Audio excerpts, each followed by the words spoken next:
Selamat datang kembali di pembahasan mendalam kita. Kali ini kita akan fokus ke satu gagasan inti dari buku 22 Hukum Abadi Pemasaran, karyanya Al Ries dan Jack Trout. Spesifiknya, hukum kelima, hukum fokus. Oke, jadi kita mau coba gali nih.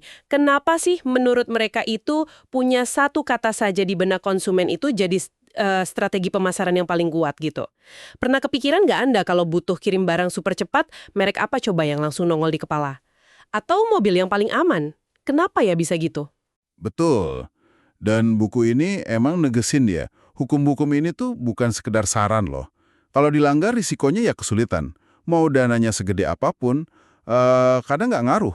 Ini kayak aturan main dasarnya lah. Wah, oke. Jadi penasaran, apa sih sebenarnya inti kekuatan dari hukum fokus ini? Gimana cara kerjanya? Intinya itu soal kepemilikan. Tapi kepemilikan di pikiran orang. Jadi kekuatan paling gede itu datang kalau Anda berhasil punya satu kata. Satu aja. Di benak calon pelanggan. Dan bukan kata teknis yang ribet ya, tapi kata biasa, sederhana, yang semua orang ngerti lah. Kayak nancepin bendera gitu di pikiran mereka.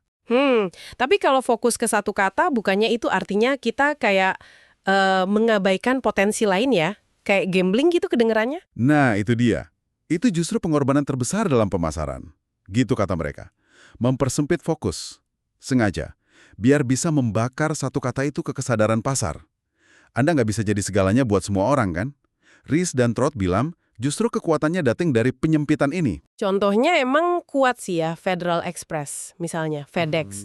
Mereka kan bisa aja tawarin macam-macam layanan kiriman, tapi mereka pilih fokus, habis-habisan di overnight, semalam sampai.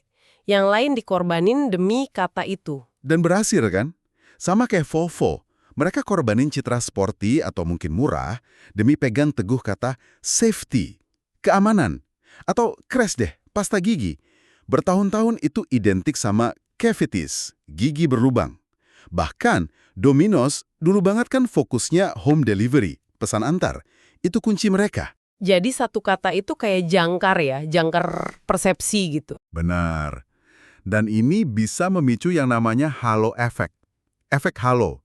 Maksudnya, kalau Anda udah kuat banget nih asosiasinya sama satu manfaat, misalnya, Prego, saus spaghetti, dikenal lebih kental. Nah, konsumen itu cenderung, secara nggak sadar, ngasih atribut positif lain juga. Kayak kualitasnya dianggap lebih bagus, bahannya lebih oke, harganya sepadan.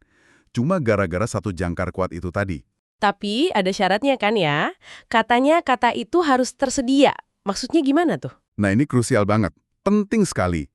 Anda nggak bisa ngerebut kata yang udah jelas-jelas dimilikin sama pesaing kuat. Nyoba ngelakuin itu ya kayak nabrak tembok aja, hampir pasti gagal, kata Ries dan Trout. Oh, kayak kasusnya Atari ya. Mereka kan dulu identik banget sama video game. Persis. Atari itu punya kata video game. Udah nempel banget. Tapi terus mereka tergoda masuk pasar komputer. Padahal kata komputer waktu itu udah kuat banget dipegang Apple sama IBM. Hasilnya, ya gagal total di komputer.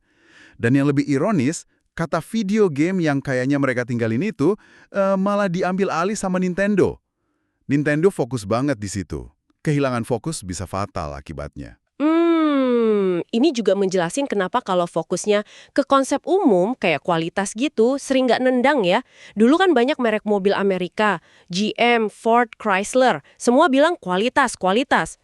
Betul sekali. Kalau semua orang ngomongin hal yang sama, ya kata itu jadi nggak ada artinya lagi, nggak ada yang benar-benar punya kata itu secara eksklusif di pikiran konsumen. Kata yang efektif itu biasanya punya lawan yang jelas. Keamanan, lawannya nggak aman. Semalam, lawannya pengiriman biasa. Kualitas, lawannya apa? Kan semua mau berkualitas, jadi nggak unik. Oke.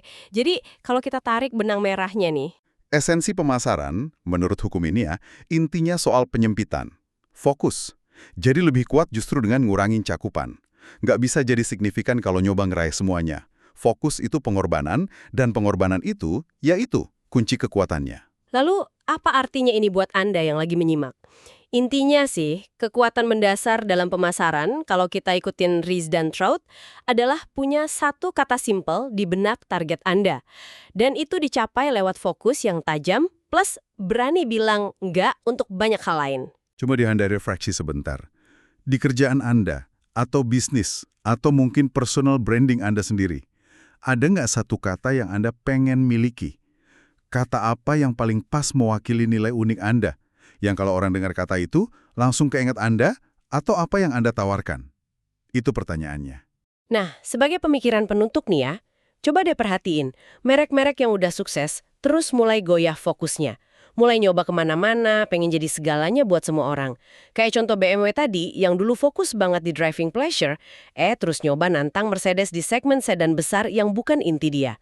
Coba pikirin deh, apa sih resiko jangka panjang sebenarnya buat kata asli mereka yang udah susah payah dibangun di benak Anda saat mereka mulai kehilangan fokus gitu. Oke, sekian dulu pembahasan mendalam kita kali ini. Sampai ketemu di kesempatan berikutnya.